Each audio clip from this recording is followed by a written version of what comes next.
নমস্কার, আমার গ্রন্থপাঠ আসরে আপনাকে স্বাগত জানাচ্ছি। আজ আমি পড়ব শ্রী শ্রী চৈতন্যদেব গ্রন্থ থেকে গম্ভীরা লীলা পর্যায়টি। চৈতন্যদেবের দেহে বিভিন্ন প্রকার ভাবের আবেশে নানা রূপ পরিবর্তনের কথা সকলেরই জানা ছিল, কিন্তু এখন হইতে অত্যদ্ভুত প্রেমের প্রকাশে যে সকল অদৃষ্টপূর্ব বিকার দেখা দিতে লাগিল, তাহা দেখিয়া অন্তরঙ্গ ভক্তগণ বিস্মিত ও স্তম্ভিত হইতেন। বাহ্য দৃষ্টিতে তিনি তখনও পূর্বে নেই নিত্য মন্দিরে গমন, শ্রী শ্রী জগন্নাথ দর্শন, সমুদ্র স্নান, ভিক্ষা, ভক্তসঙ্গ, ভগবৎ প্রসঙ্গ, কীর্তনাদি করিতেন বটে, কিন্তু উহা যেন অভ্যাসবশে পূর্বের বেগেই চলিতেছিল। বস্তুত তাহার মন প্রাণ তখন পরমাত্মা শ্রীকৃষ্ণেই লীন হইয়া থাকিত। সেই সময়ের চিত্র চৈতন্য চরিতামৃত গ্রন্থে দেখিতে পাওয়া যায়। উন্মত্তের প্রায় প্রভু করে গান নৃত্য, দেহের স্বভাবে করে স্নান ভোজন কৃত্য। রাত্রি হইলে স্বরূপ রামানন্দে লইয়া, আপন মনের ভাব কহে উঘাড়িয়া। উঘাড়িয়া অর্থাৎ প্রকাশিয়া। চৈতন্যদেব সেই সময় অধিকাংশ কাল অতি প্রিয় ভাবগ্রাহী ভক্তদ্বয় স্বরূপ ও রামানন্দের সঙ্গে অবস্থান করিতেন। কুঠিয়ার ভেতরে দ্বার রুদ্ধ করিয়া তাহারা যাহা আলোচনা করিতেন, তাহা সাধারণ লোক তো দূরের কথা, ভক্তগণের পক্ষেও দূরধিগম্য ছিল। তবে বাহিরে লোকের সঙ্গে তিনি যথাসাধ্য পূর্বে ন্যায় ব্যবহার করিতেন। সেই জন্য অনেকেই তাহা সেই গোপী ভাব ও শ্রীকৃষ্ণ অনুভবের কথা জানিতে পারিত না। লোকলোচনের অন্তরালে নিভৃত প্রদেশে অবস্থিত কুঠিয়ায় এই সময় তাহার যে সকল লীলা অনুষ্ঠিত হইয়াছিল, তাহা গম্ভীরা লীলা নামে আখ্যাত হইয়াছে, কারণ তাহার কুঠিয়া গম্ভীরা বলিয়া পরিচিত হইয়াছিল। চৈতন্যদেব স্বরূপ ও রামানন্দ রায়ের নিকট নিজের অন্তরের কথা, মনের ভাব উঘড়িয়া বলিয়াছিলেন। চৈতন্যদেবের নিদ্রা বড়ই কম। ভজন কীর্তনে ও ধ্যান ধারণাতে রাত্রির অধিকাংশ সময় কাটিয়া যাইত। এখন আরও কমিয়া গেল। স্বরূপ তাহার দেহের অবস্থা দেখিয়া স্বাস্থ্যহানির ভয় শঙ্কিত হইয়া অনুযোগ দিতেন এবং নিয়মিতভাবে আহার নিদ্রা করিবার জন্য বারংবার অনুরোধ করিতেন। প্রেমিক সন্ন্যাসী তখন স্বরূপের গলা জড়াইয়া প্রেমভাবে মধুস্বরে বলিতেন, প্রিয় বান্ধব, আমি কি করিব? আমি নিরুপায়, আমার মন আর আমাতে নাই, শূন্য মোর শরীরালয়, নিরঞ্জন, নির্গুণ, নির্বিশেষ আত্মা, পরমাত্মা শ্রীকৃষ্ণকে সাক্ষাৎ দর্শন, অপরোক্ষ অনুভব করিবার জন্য তাহার ধ্যানেই রাত্রি কাটিয়া যায়। মন তাহাতেই সম্পূর্ণ বিলীন হইয়াতে বাহ্যিক ব্যবহার, নিয়মিত আহার নিদ্রা সম্ভব হইতেছে না। তাহার এই সকল উক্তি শুনিয়া স্বরূপ রামানন্দের হৃদয় বিগলিত হইয়া যাইত। প্রেমাশ্রুতে তাহাদের গর্ডদেশ প্লাবিত হইত। বাস্তবিক তাহার সেই সময়কার অবস্থা ধ্যান, তন্ময়তা ও ধ্যেয় বস্তুতে মনের বিলয় সমাধির কথা চিন্তা করিলে বিস্ময়ের অবধি থাকে না।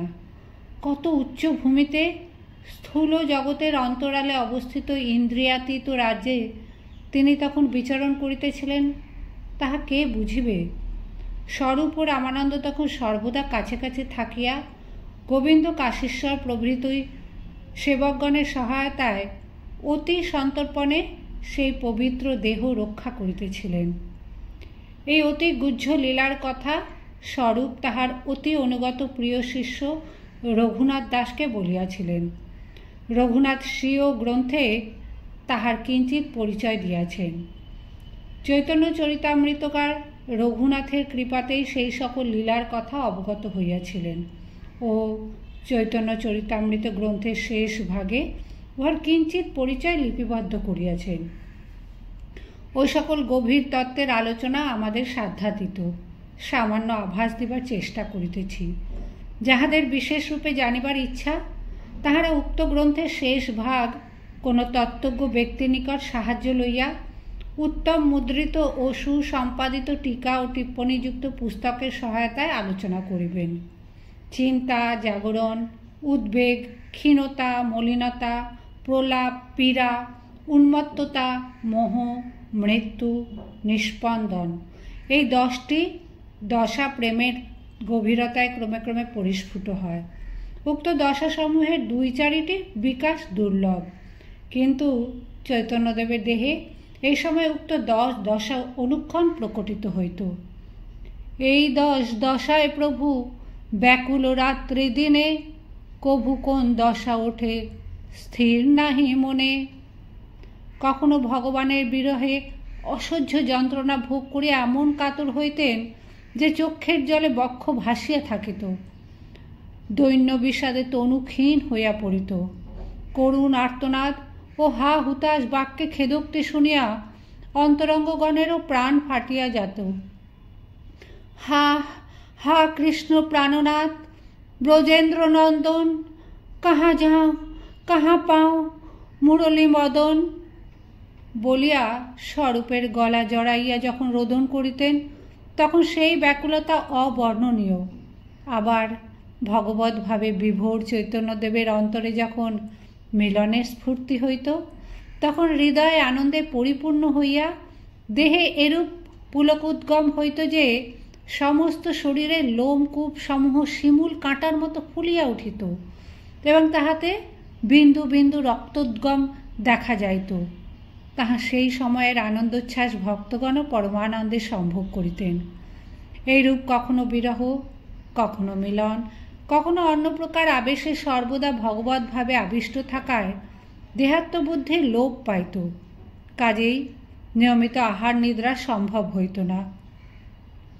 আবার কখনো মন দেহ হইতে সম্পূর্ণ বিযুক্ত হইয়া ভগবানে এমনইভাবে বিলীন হইত যে তখন দেহকে জড়বস্তুর মতো অসার বোধ হইত। কখনো কোনো বিশেষ ভাবের আবেশে হস্তপদ গুটাইয়া গিয়া দেহ কূর্মাকৃতি মাংসপিণ্ডের আকার ধারণ করিত। আবার কখনো অন্য প্রকার আবেশে ভুল লুণ্ঠিত দেহের অস্থিগ্রন্থি শিথিল হইয়া স্বাভাবিক অপেক্ষা দীর্ঘাকার ধারণ করিত। এই সকল অবস্থা দেখিয়া ভক্তগণের বিস্ময়ের সীমা থাকিত না। সময় সময় দেহে প্রাণের ক্রিয়া বুঝিতে না পারিয়া ভক্তগণ অমঙ্গল আশঙ্কায় আকুল হইতেন। স্বরূপ দামোদর এই সকল অবস্থার স্বরূপ বুঝিতে পারিতেন। তাহার নির্দেশ মতে তখন ভাবের অনুকূল নাম শুনাইতে শুনাইতে দেহে পূর্ববৎ চেতনার সঞ্চার হইত। ভগবৎ প্রেমের অদ্ভুত প্রকাশে কখনো রোদন, বিলাপ, কখনো হাস্য উল্লাস, কখনো বিরহ, কখনো মিলন, আবার কখনো বা অভিমানাদি বিবিধ প্রকার প্রণয়ভঙ্গি দেখিয়া অন্তরঙ্গগণের অন্তরও প্রেমে উচ্ছ্বসিত হইয়া উঠিত। রামানন্দ রায় ভাব বুঝিয়া অনুকূল শ্লোক ও কবিতাসমূহ পাঠ করিতেন। দামোদর সুমধুর পদাবলী সমূহ গান করিতেন। তাহাতে রসের সমধুক পরিপুষ্ট ও বিকাশ হওয়ায় তাহার অনুভবও গাঢ়তর ভাব ধারণ করিত। আর সকলেই পরমানন্দ সাগরে নিমজ্জিত হইতেন। যাহারা ভগবত ভাবের স্বরূপ গূঢ় রহস্য অপূর্ব বিমলানন্দের কথা অনুধাবন করিতে অক্ষম, তাহাদের কাছে বিশেষত দেহ সর্বস্ব জড়বাদীর নিকট এই সকল ভাবাবেশ ও দৈহিক বিকার বড়ই দুঃখকর বলিয়া মনে হয়। কিন্তু কার্যত উহা সম্পূর্ণ বিপরীত।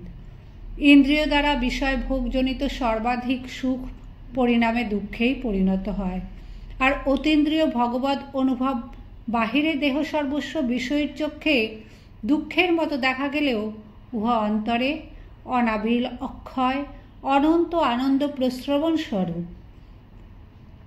ভগবৎ প্রেমিকের অন্তরে বিরহ অথবা মিলন যে কোনো প্রকারেই হোক, মাধুর্যময় ভগবানের আনন্দ চিন্ময় রসের আস্বাদনে যে অপরিসম সুখের সঞ্চার হয়, তাহার মর্ম আমরা কি বুঝিব? তবে সংসারে যাবতীয় সুখ রাশি তাহাদের নিকট অতি তুচ্ছ বলিয়া গণ্য হয় এবং সেজন্য বিষয়ভোগে আর তাহাদের বিন্দু মাত্রও আকাঙ্ক্ষা দেখা যায় না।